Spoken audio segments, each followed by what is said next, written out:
Students welcome to science academy. आज का हमारा टॉपिक है सेल डिवीजन। सेल डिवीजन से मुराद है सेल का डिवाइड होकर अपने ही जैसे सेल बनाना। वो सेल जो डिवाइड होता है इसको हम बोलते हैं पेरेंट सेल, और डिवाइड होने वाले सेल या न्यू बनने वाले सेल्स को हम बोलते हैं डॉटर सेल्स।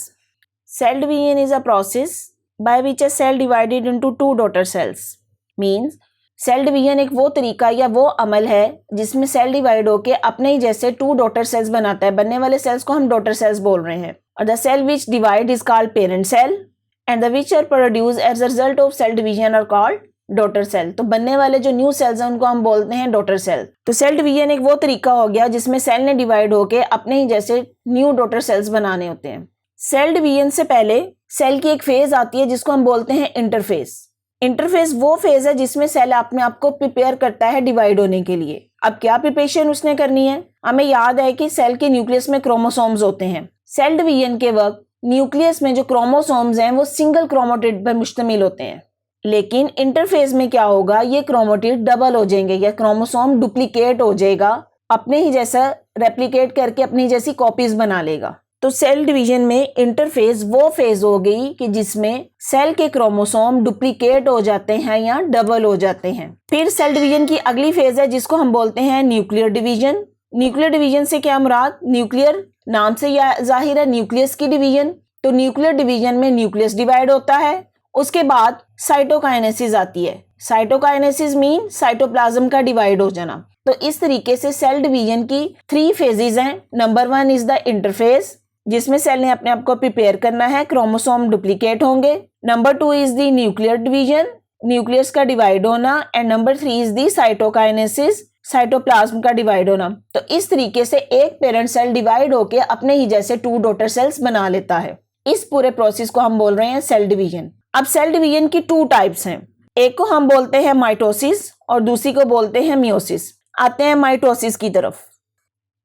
जी, माइटोसिस। अब माइटोसिस सेल डिवीजन की वो टाइप है जिसमें सेल डिवाइड होके अपने जैसे 2 डॉटर सेल बनाएगा, having the same number of chromosome as in the parent cell. क्या मुराद हुई इससे कि जब सेल डिवाइड होगा अपने जैसे डॉटर सेल बनाना है, उन डॉटर सेल्स में क्रोमोसोम की तादाद वही होगी जो कि पेरेंट सेल में थी। तो सेल डिवीजन की इस टाइप को हम बोलते हैं माइटोसिस।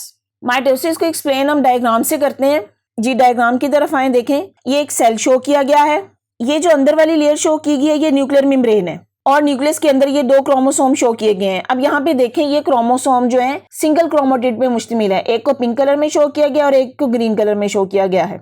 अब इंटरफेस में हमने बात की थी कि क्रोमोसोम डुप्लीकेट हो जाते हैं, डबल हो जाते हैं। तो यहाँ पे आप देख सकते हैं हर क्रोमोसोम ने अपने जैसा दूसरा क्रोमोटिड बना लिया। तो इस तरीके से ये क्रोमोसोम डुप्लीकेट हो गया या डबल हो गया। क्रोमोसोम के इन क्रोमोटिड्स को हम सिस्टर क्रोमोटिड बोलते हैं। ये और ये दोनों आपस में सिस्टर क्रोमोटिड है। क्यों? क्योंकि ये एक ही क्रोमोसोम के बाजू है, ये एक ही क्रोमोसोम के आर्म्स हैं। इसी तरह ग्रीन वाले क्रोमोसोम में देखें तो ये इसका और ये वाला इसका सिस्टर क्रोमोटिड्स होंगे। अब इंटरफेस के बाद हमने बात की थी न्यूक्लियर डिवीजन स्टार्ट हो जाती है। ये देखें यहाँ पे ये जो न्यूक्लियर मेम्ब्रेन है इसको थोड़ा सा ब्रेकअप करता हुआ दिखाया गया है कि ये मेम्ब्रेन पूरी नहीं शो की गई, कहीं कहीं से ये ब्रेकअप हो रही है।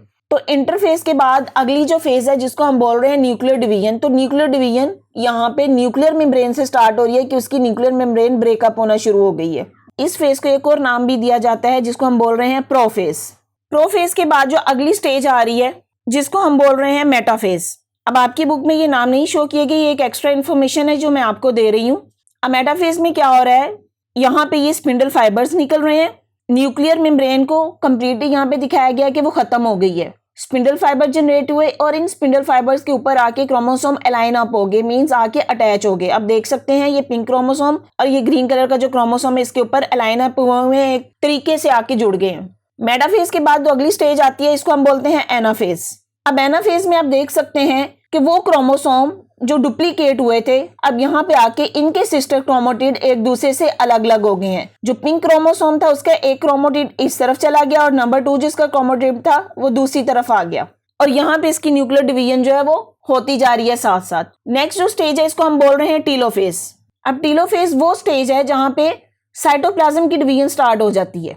देखें ये जो सेल मेम्ब्रेन थी अंदर की तरफ पिंचअप हो गई, मतलब दब गई, और यहाँ से सेल की डिवीजन स्टार्ट होगी। एक सेल जो है वो 2 सेल्स में डिवाइड हो गया, आप देख सकते हैं। और ये पूरी स्टेज जो है इसको हम बोल रहे हैं साइटोकाइनेसिस। और हाफ क्रोमोसोम्स एक सेल में चले गए और हाफ क्रोमोसोम्स एक सेल में, और इन बनने वाले सेल्स को हम बोल रहे हैं डॉटर सेल्स। जी देखें, एक सेल जिसमें नंबर ऑफ क्रोमोसोम यहाँ पे शो किए गए थे, 2 क्रोमोसोम शो किए गए थे, पूरी न्यूक्लियर डिवीजन की स्टेज चली और लास्ट में 2 डॉटर सेल्स बने, और इन डॉटर सेल्स में नंबर ऑफ क्रोमोसोम सेम है as that of the parent cell. तो न्यूक्लियर डिवीजन की इस टाइप को हम नाम देते हैं माइटोसिस। तो mitosis is the process by which the parent cell divided into 2 daughter cell with the same number of chromosomes as in the parent cells. Mitosis का प्रोसीजर देखने के लिए वीडियो देखें, इसमें क्लियरली शो किया गया है किस तरह सेल डिवाइड होता है 2 डॉटर सेल्स में, और इसमें किस तरह से नंबर ऑफ क्रोमोसोम सेम रहते हैं जैसा कि पेरेंट सेल में थे। जी ये देखें किस तरीके से क्रोमोसोम जो है वो डुप्लीकेट हुए और यहाँ से स्पिंडल फाइबर निकले, क्रोमोसोम अलाइन अप हुए। उसके बाद ये क्रोमोसोम के क्रोमेटिड्स एक दूसरे से अलग अलग हो गए, और साथ ही यहाँ पे सेल मेम्ब्रेन अंदर की तरफ पिंचअप हुई, साइटोप्लाज्म की डिवीजन हुई और 2 डॉटर सेल्स बन गए। जी न्यूक्लियर डिवीजन की सेकंड टाइप है जिसको हम बोलते हैं मियोसिस। अब मियोसिस क्या है? मियोसिस वो सेल डिवीजन की टाइप है जिसमें सेल डिवाइड होके 4 डॉटर सेल्स बनाता है। लेकिन इसमें एक बात याद रखें, 4 डॉटर सेल तभी बनेंगे जब उसकी 2 दफा डिवीजन होगी। तो meiosis is a process by which the cell divided twice का मतलब है 2 दफा डिवाइड होगा, to form 4 daughter cells in such a way that the number of chromosome in each daughter cell is reduced to half as compared to parent cell। Mean meiosis जो है cell division की वो type है जिसमें cell divide होके 4 daughter sales बनाएगा, लेकिन इन daughter cells में क्रोमोसोम की तादाद पेरेंट सेल की निस्बत हाफ रह जाएगी। अब यहाँ पे हमने बात की कि ये इसमें सेल डिवाइड होता है 2 स्टेजेस में, या ट्वाइस डिवाइड होता है। ट्वाइस का मतलब है 2 दफा सेल की डिवीजन होनी है। इसकी एक्सप्लेनेशन देखें इधर से, ये वही इसी तरीके से सेल पेरेंट सेल शो किया गया है जिसमें क्रोमोसोम की तादाद कितनी शो की गई है 4। इंटरफेज आई जिसमें क्रोमोसोम्स डुप्लीकेट हुए।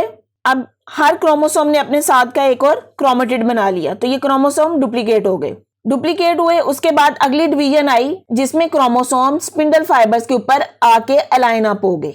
फिर नेक्स्ट फेज आई, इसमें क्रोमोसोम एक दूसरे के साथ अलग हो गए। अब यहाँ पे देखें, ये वाला जो एक क्रोमोसोम का पेयर बना था जिसमें एक पिंक क्रोमोसोम था एक ग्रीन, अगली स्टेज में पिंक एक तरफ को चले गए और ग्रीन क्रोमोसोम दूसरी तरफ आ गए। तो इस तरह से ये जो क्रोमोसोम का पेयर था उसमें एक पेयर का एक पार्ट एक तरफ को चला गया, दूसरा पार्ट दूसरी तरफ को चला गया। न्यूक्लियर डिवीजन के बाद साइटोकाइनेसिस हुई, साइटोप्लाज्म की डिवीजन हुई, तो इस तरीके से ये 2 डॉटर सेल्स बन गए। और ये पूरी स्टेज इसको हम बोल रहे हैं मियोटिक 1 डिवीजन।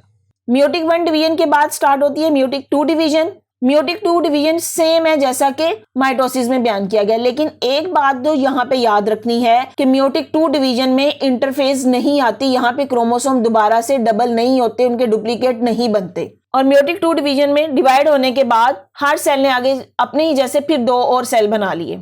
तो एंड रिजल्ट ऑफ मियोसिस क्या हुआ, 4 डॉटर सेल्स हमारे पास बने, और इन 4 डॉटर सेल्स में क्रोमोसोम की तादाद हाफ रह गई as of the parent cell. ये आप क्लियर देख सकते हैं कि पेरेंट सेल में हमारे पास क्रोमोसोम 4 थे, जबकि बनने वाले डॉटर सेल्स में क्रोमोसोम की तादाद हाफ हो गई।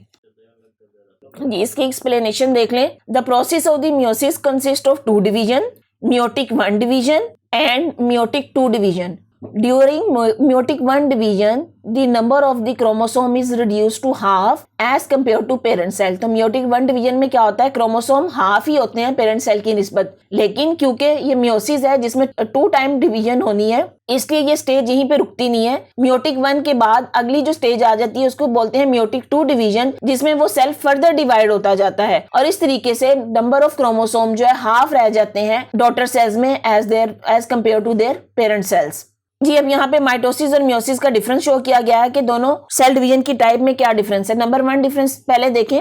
During mitosis 2 daughter cells are form from parent cell. Mitosis में हमने पढ़ा कि एक सेल डिवाइड होकर अपने जैसे 2 डॉटर सेल बनाता है, जबकि मियोसिस में क्या है, during meiosis 4 daughter cells are form from parent cell. Parent cell से 4 डॉटर सेल्स बनते हैं। जी दूसरा डिफरेंस क्या है, number of chromosome in the daughter cells remain the same as in the parent cell. Mitosis में क्रोमोसोम की तादाद same रहती है जितनी के पेरेंट सेल में थी, जबकि मियोसिस में क्या है, the number of the chromosome in daughter cells is reduced to half as compare to that in the parent cell. तो मियोसिस में 4 डॉटर सेल्स बनते हैं और इन 4 डॉटर सेल्स में क्रोमोसोम की तादाद हाफ हो जाती है। अगला difference, mitosis occur in somatic cells. Somatic cells क्या है, जो नॉर्मल बॉडी सेल्स हैं उनको बोलते हैं, इनमें माइटोसिस होती है, जबकि meiosis it occur in gametes. Gametes में स्पर्म्स और एग्स आ जाते हैं जिसमें मियोसिस होती है। यहाँ फिर प्लांट्स में अगर बात करें तो इसमें स्पोर्स में मियोसिस होती है। जी नेक्स्ट देखिए, आपकी इंफॉर्मेशन के लिए कुछ बातें शेयर की गई हैं। Character of the living things are controlled by the genes on the chromosome. ये सारा हम इस चैप्टर में पढ़ चुके हैं कि किसी भी ऑर्गेनिज्म की जो करेक्टरिस्टिक है उनको जीन्स कंट्रोल करते हैं, और जीन्स कहाँ पे मौजूद हैं, क्रोमोसोम्स के ऊपर।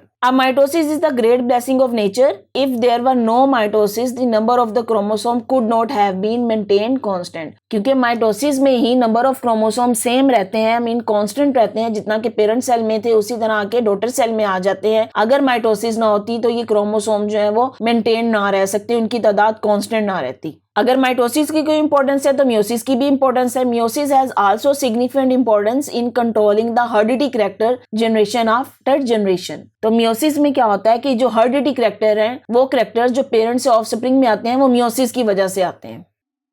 जी यहाँ पे और एक्स्ट्रा इन्फॉर्मेशन दी गई है आपको न्यूक्लियस के बारे में। सेल शो किया गया है, सेल के अंदर उसके स्ट्रक्चर्स हैं, ये न्यूक्लियस की मेम्ब्रेन शो की गई और उसके अंदर ये क्रोमोसोम्स हैं, ये सेंट्रियोल्स हैं, ये वही सेंट्रियोल्स हैं जो सेल डिवीजन के दौरान जो है स्पिंडल फाइबर्स बनाते हैं जिसपे क्रोमोसोम्स लाइन अप होते हैं। Nucleus is the part of the cell which control all activities of the whole cell. तो सेल के अंदर न्यूक्लियस उसका वो पार्ट है जो पूरे सेल की एक्टिविटीज को कंट्रोल करता है। Chromosomes are found in the nucleus of the cell. They consist of protein and DNA. अब हमने पढ़ा था क्रोमोसोम का स्ट्रक्चर कि क्रोमोसोम प्रोटीन और डीएनए से मिलकर बने होते हैं। अब डीएनए क्या है, DNA stand for deoxy ribo nucleic acid.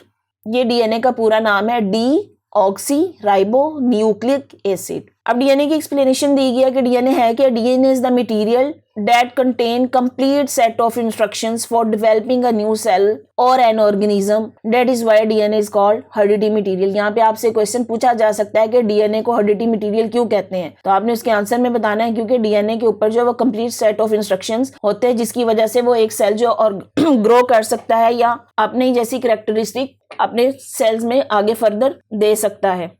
For one kind of species of organism, the number of chromosomes in the cell remain the same. However, when the gametes are formed, sperms or eggs in animals or spores in the plants, the number of chromosomes is reduced to half in the gametes or spores. ये वही बात है जो हमने mitosis और meiosis में explain कर दी है कि माइटोसिस में नंबर ऑफ क्रोमोसोम सेम रहते हैं, जबकि मियोसिस में क्रोमोसोम्स जो है वो हाफ हो जाते हैं पेरेंट सेल की निस्बत। और मियोसिस जो है वो स्पर्म और एग्स में या स्पोर्स में होती है, जबकि माइटोसिस जो है वो सिंपल बॉडी या सोमैटिक सेल्स में होती है। तो इस तरीके से हमें माइटोसिस और मियोसिस की इंपॉर्टेंस भी पता चल गई, एक सेल का स्ट्रक्चर भी पता चल गया है, किस तरीके से सेल की डिवीजन होती है, किस तरीके से ये हेरिडिटरी कैरेक्टर्स जो हैं वो पेरेंट्स से ऑफस्प्रिंग में जाते हैं, क्रोमोसोम्स क्या हैं। तो ये सारे कुछ एक्सप्लेनेशन जो है वो हमने इस चैप्टर में पढ़ ली है। जी स्टूडेंट्स, अगर आपको मेरा लेक्चर समझ आया है तो अपने फ्रेंड्स के साथ शेयर करें, मेरी वीडियो को लाइक करें और चैनल को सब्सक्राइब करें। बेल आइकन को क्लिक कर दें ताकि आने वाली हर वीडियो सबसे पहले आपको मिल जाए। और अगर आपने कोई क्वेश्चन करना है तो कमेंट बॉक्स में मुझे कमेंट कर सकते हैं। Thank you.